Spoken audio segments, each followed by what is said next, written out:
If you are ever going to start looking and being like Jesus Christ, then you must learn to love unconditionally. Everything, including and especially your marriage, has one great purpose: to conform you to the image of His Son. But you'd rather have something else, wouldn't you?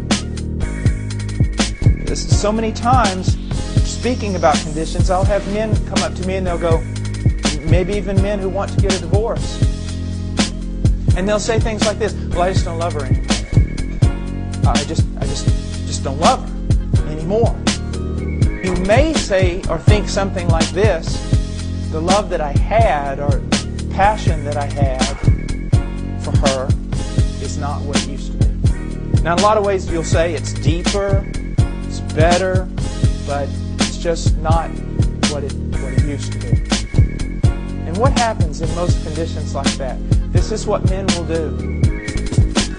They'll start, well, since these needs are not being met in my life, then they slack off meeting the needs of their wife. And everything just kind of becomes conditional, doesn't it?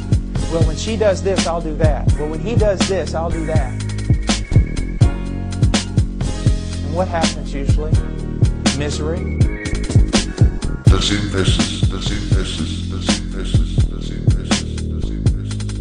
Oh, they're good Christians, so they'll never get divorced.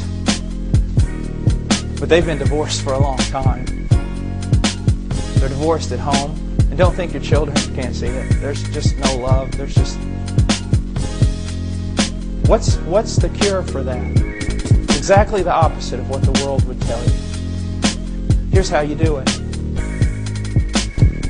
You recognize that every good and perfect thing comes down from the Father of lights, and there is no shifting shadow, there is no turning. So if it's a good thing, it comes from Him. And if it's no longer coming from Him, there's only one thing that can cut you off from the blessings of God, and that's sin in your own life. And so when I have men come to me and say, look, you know, our marriage just really isn't a whole lot there anymore. I mean, we're dedicated and we're obedient and we're not going to get a divorce, and we homeschool and everything else, but our marriage just really doesn't blossom much, just isn't a whole lot there.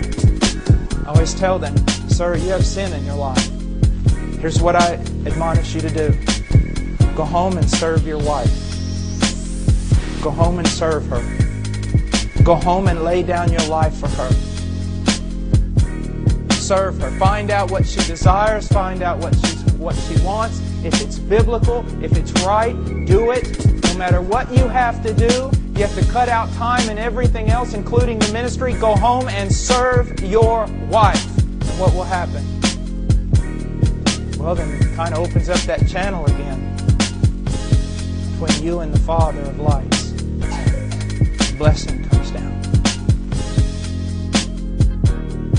If you are ever going to start looking and being like Jesus Christ, then you must learn to love unconditionally.